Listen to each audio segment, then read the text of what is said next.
Hello dear student, welcome. तो insurance topic का distinguish भी एग्जाम में आने का चांस है।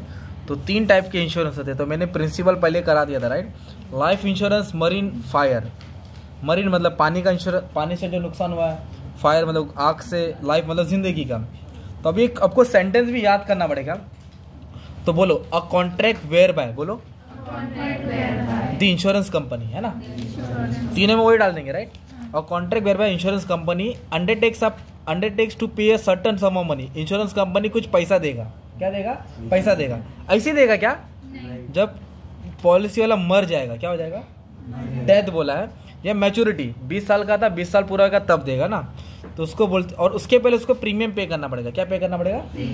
या तो मर जाएगा तब देगा, या मरने से, या फिर मैच्योर हो जाएगा तब मिल जाएगा ना।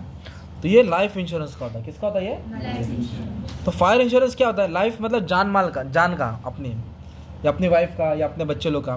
मरीन फायर इंश्योरेंस क्या होता है? A contract in which insurer मतलब कंपनी, इंश्योरेंस कंपनी प्रॉमिस, क्या बोलेगा वो? प्रॉमिस, माँ कसम खाता, टू पे कंपेंसेशन मतलब नुकसान की भरपाई करेगा। कंपेंसेशन मतलब नुकसान की भरपाई करेगा। टू इंश्योर्ड मतलब पॉलिसी होल्डर को, if something happen to the subject matter. कौन सा मैटर? इधर सब्जेक्ट मैटर है गुड्स, गुड्स को भी आग लगेगा ना। ड्यू टू फायर, क्या वर्ड आएगा? डिक्टो सेम लाइन लिखेंगे मरीन में, डिक्टो सेम लाइन लिखेंगे मरीन में। सिर्फ फायर के जगह पे क्या आ जाएगा? Marine. Water, perils of sea डाल देंगे। समुद्र की जो शिप में कार्गो जाता है, चेस्ट जाता है, जिसमें माल सप्लाई होता है, अगर समुद्र के पानी से नुकसान हुआ तो उसकी भरपाई मिलेगा। तो बस सेम कॉपी कर देने का था। कैसे?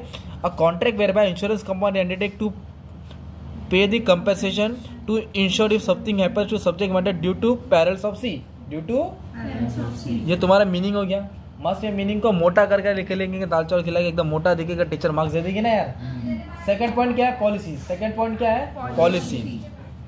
तो कौन पॉलिसी लेता है? तो लाइफ इंश्योरेंस कौन लेता है? इंडिविजुअल लेता है। कौन लेता है? Individual. For his own life, खुद की लाइफ का या अपनी फैमिली का। तो फायर इंश्योरेंस कौन लेता है? अपने खुद का लेता है या फिर फैमिली मेंबर। और फायर इंश्योरेंस कौन लेता है? इंडिविजुअल्स लेता है। प्रॉपर्टी लेता है जो बिजनेसमैन, मतलब बिजनेसमैन लेते हैं, ताकि गुड्स का नुकसान ना हो। घर वाले अपने बंगले का, प्रॉपर्टी का इंश्योरेंस कराएंगे, या फिर कंपनी वाले किसका इंश्योरेंस कराएंगे? गुड्स का। किससे बचाने के लिए? आग से। नेक्स्ट क्या दिया है? मरीन इंश्योरेंस कौन लेगा? Exporter importer. याद करो, कौन लेगा? Shipping company. कौन लेगा? शिपिंग। तो बीच वाले में बिजनेसमैन लेंगे, बंगले वाले लेंगे, इधर अपुन लेंगे, इंडिविजुअल लेंगे, इधर कौन लेगा? शिपिंग कंपनी, इंपोर्टर और एक्सपोर्टर। पॉलिसी टेकन बाय, कौन लेता है? नेक्स्ट पॉइंट क्या है? Subject matter. क्या है?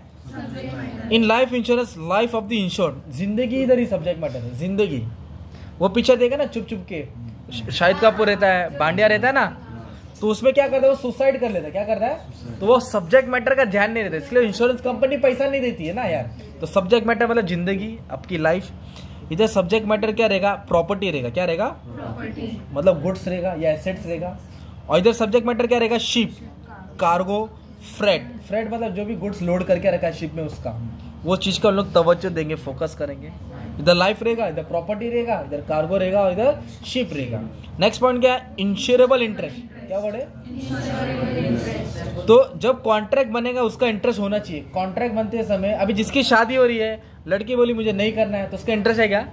तो आपको कॉन्ट्रैक्ट आगे बढ़ेगा मतलब ही नहीं है। जब दोनों की शादी हो तो दोनों राजी रहते हैं। वैसे जब दोनों कॉन्ट्रैक्ट लेते हैं, इंश्योरेंस का पॉलिसी लेते हैं, तो दोनों का रजामंदी चाहिए। हाँ, मुझे अपनी लाइफ का इंश्योरेंस कराने का। बोला ठीक है, पॉलिसी का प्रीमियम भरो, जो भी होगा भर के देंगे। तो ये बोला टाइम होने के पहले दोनों राजी होने चाहिए। इधर क्या है? It must exist both at the time of the contract and at the loss. Contract के टाइम भी होना चाहिए इंश्योरेबल इंटरेस्ट, और जो जब तक प्रॉपर्टी उसका ख्याल भी करना चाहिए, और जब लॉस होगा तो सामने वाला भर के देना चाहिए। इधर भी सेम है। It must exist at the time of the contract, contract के टाइम पे भी इंटरेस्ट होना चाहिए, और at the time of the loss, loss होगा तो भर के देना भी चाहिए। टेन्योर, टेन्योर मतलब टाइम, पीरियड होता है, वक्त। तो life insurance can be ensure for any number of year, 15 साल, 20 साल, जब तक जिंदा है तब तक। इसका कोई फिक्स टाइम नहीं है ना। पर जो फायर इंश्योरेंस होता है वो शॉर्टर पीरियड के लिए होता है। 6 महीना, 8 महीना, 1 साल। बोलो 6 महीना, 8 महीना, 1 साल। और ये भी शॉर्टर पीरियड होता है। डिस्टेंस मतलब आप मुंबई पोर्ट से लेके ले दुबई पोर्ट तक जाने का, तो डिस्टेंस जब तक मुंबई से लेके दुबई उधर ही तक करेगा वो। दुबई में माल पहुंच गया, बात ही खत्म। इधर से रहेगा फ्रांस, फ्रांस माल पहुंच गया, बात खत्म। केप टाउन साउथ अफ्रीका माल पहुंच गया, बात खत्म। तो डिस्टेंस के हिसाब से रहता है, बहुत वेरी शॉर्ट पीरियड, 1 साल, जिंदगी के साथ भी जिंदगी के बाद भी, वही है ना लाइफ इंश्योरेंस। कंपेंसेशन क्या है? मतलब भर के देना, नुकसान हुआ तो भर के मिलेगा ना। तो लाइफ इंश्योरेंस में it is paid either on death, मरने के बाद मिलेगा, तुमको नहीं मिलेगा, जो हमने बेटे को मिलेगा, मतलब जिसका नाम डाला नॉमिनी का उसको मिलेगा, अपन भरेंगे पर फायदा घर वाले को होता है। ओके। और मैच्योरिटी या फिर पूरा मैच्योर हो गया और अब जिंदा है तो आपको ही मिलेगा। फिर मैच्योरिटी मतलब जिंदा है, अब टाइम हो गया तो कंपनी आके तुमको देगी पैसा।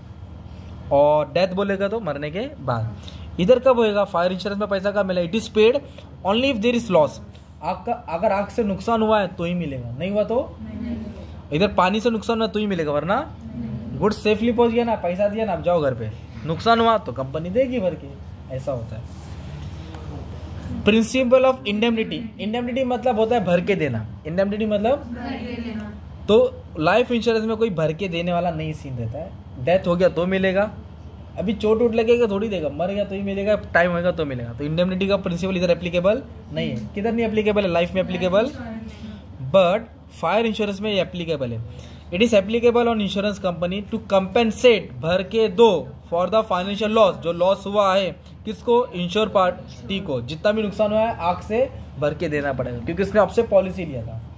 सेम फॉर इधर भी है, पानी से नुकसान हुआ है तो मरीन इंश्योरेंस की कंपनी अपने पॉलिसी होल्डर को लॉस को कंपेंसेट करेगी, लॉस को पे करेगी, भरेगी।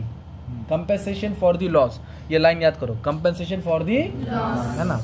Number of policy, insure can take any number of policy. अपनी जिंदगी का वो हर एक अलग अलग पॉलिसी ले सकता है। रिलायंस से भी ले सकता है, टाटा से भी ले सकता है, इससे भी ले सकता है, भारतीय एक्सा लाइफ से भी ले सकता है। Generally only one policy can be taken to, but double insurance is possible. एक ही पॉलिसी लेगा, डबल भी ले सकता है, उससे ज़्यादा नहीं। इधर भी सेम है, मरीन में भी क्या है? सेम है, एक से ज़्यादा 2 पॉलिसी ले सकता है। बेनिफिशियरी मतलब फ़ायदा, बेनिफिशियरी मतलब, तो इधर फ़ायदा किसको है मालूम है क्या? जिसने पॉलिसी लिया उसको फ़ायदा नहीं है, वो तो चला गया ना। नॉमिनी को फ़ायदा है, या उसके बच्चे को, या उसकी फैमिली को फ़ायदा है। जिसने उसका नाम लिखा था कि मेरे मरने के बाद इसको दे देना, तो उसको फ़ायदा है। और इधर फ़ायदा किसको है? जिसका प्रॉपर्टी है उसको फ़ायदा है, जिसका प्रॉपर्टी है। इधर भी सेम, कंपनी को फ़ायदा, क्योंकि शिपिंग कंपनी ने इंश्योरेंस करा था, अगर नुकसान हो तो भर के मिलेगा, नया शिप मिलेगा ना यार। तो ये होता है। सरेंडर मतलब खो देना। तो लाइफ पॉलिसी को तुम सरेंडर करते हो, कर सकते हो, क्या कर सकते हो? पर सरेंडर की बुरी बात क्या है मालूम है क्या? मतलब तुमने 20 साल का पॉलिसी कराया, तुम 5 साल के बाद बोले अभी मुझे नहीं भरना है, तो उसको सरेंडर बोलते। तो तुमने जितना पैसा भरा ना, तो कंपनी काट के बहुत थोड़ा ही पैसा देगा। तो सरेंडर करने में अपना पैसा का लॉस होता है, ठीक है। और लाइफ और मरीन को सरेंडर नहीं कर सकते, लिया है तो अभी हुआ तो भर के मिलेगा, वरना नहीं मिलेगा, ऐसा होता है, ठीक है। तो ये इंश्योरेंस की डिस्टिंग्विश था, तुमको 7-8 पॉइंट पढ़ना है। कितना पॉइंट? और फिर एग्जाम में ट्रांसपोर्ट के ऊपर भी डिस्टिंग्विश आएगा, अच्छा खासा मैंने समझा दिया। और सेंट्रल बैंक, कमर्शियल बैंक तो बचपन से पढ़ रहे, सुन लिया, टीचर ने भी पढ़ा है। तो डिस्टिंग्विश ये चैप्टर से आएगा, और शॉर्ट नोट पे भी आंसर आएगा, तो अच्छे से ध्यान दे दो। Saving account, current account, FD account. Saving account आम आदमी खोलता है जमा करने के लिए, ये बिजनेसमैन खोलता है, और जिसके घर पे बहुत पैसा ड्रम भर के वो खोलता है ना एफडी अकाउंट। ये सब डिस्टिंग्विश पे फोकस कर लो, पूरा बुक मैंने समझा दिया ईजी लैंग्वेज में, अच्छे से हो गया। And all the best for your exam, thank you very much. देखो दोनों पढ़ रहे हैं ना इधर, बेन भाई आपको भी पढ़ना है।